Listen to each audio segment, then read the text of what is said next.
নমস্কাৰ বন্ধুসকল, মই বিকে আজি আপোনালোকক মোৰ এই ইউটিউব চেনেল i.e.বিকিলৈ স্বাগতম জনাইছোঁ।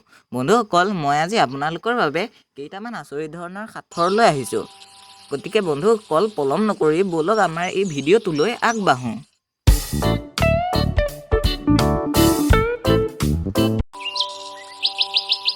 আমাৰ আজিৰ ১ নম্বৰ সাঁথৰটো হৈছে কঁকাল খামুচীয়া নাচনী খোজটো দিছে খৰ, দিখৌ মুখত দেখিছোঁ জাজি মুখত ঘৰ।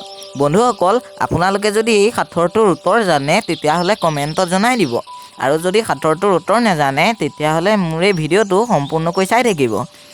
এই সাঁথৰটোৰ উত্তৰ মই শেষত জনাম। আজি আমাৰ ২ নম্বৰ সাঁথৰটো হৈছে গছৰ ওপৰত গুটি, গুটিৰ ওপৰত গছ, ই কি নীলাজৰ সঁচ।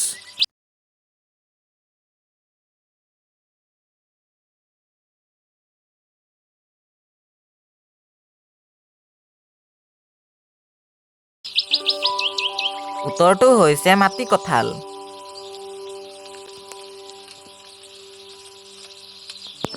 ৩ নম্বৰ সাঁথৰটো হৈছে গাঁও একোখন ঘৰ ১২টি, ৩জন মগনীয়া খুজি ফুৰে দিন ৰাতি।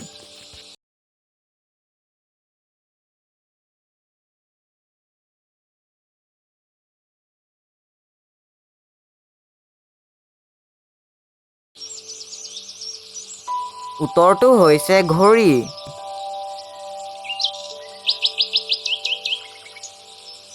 আজি ৪ নম্বৰ সাঁথৰটো হৈছে ধান কটাৰ পিছতেই পথাৰ জুৰি বহে, এয়ানো কোন মুনি তপস্যা নকৰে।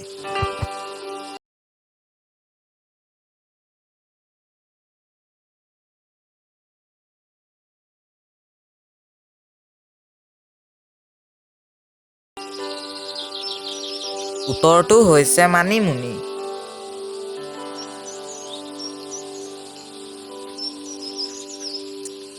আজি আমাৰ ৫ নম্বৰ সাঁথৰটো হৈছে সাগৰৰ মাজত বাঘৰ খোজ, বুজাই দিয়া পণ্ডিত লোক।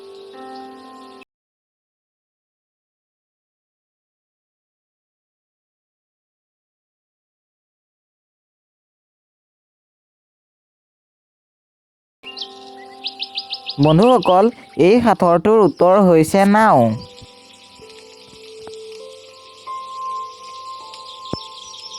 বন্ধুসকল, আমাৰ আজিৰ ১ নম্বৰ সাঁথৰটো আছিল কঁকাল খামুচীয়া নাচনী খোজটো দিছে খৰ, দিখৌ মুখত দেখিছোঁ জাজি মুখত ঘৰ।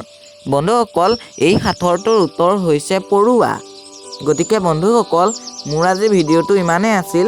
আপোনালোকে যদি মোৰ এই ভিডিঅ'টো চাই ভাল পালে তেতিয়াহ'লে ভিডিঅ'টোত এটা লাইক কৰি দিব আৰু ছাবস্ক্ৰাইব কৰি লগতে থকা বেল বুটামটো টিপি অল কৰি দিব। তেতিয়া মই দিয়া সকলোবোৰ ভিডিঅ' আপোনালোকে অতি সোনকালে আৰু আগতীয়াকৈ চাব পাৰিব। গতিকে বন্ধুসকল, আজিলৈ আহিছোঁ।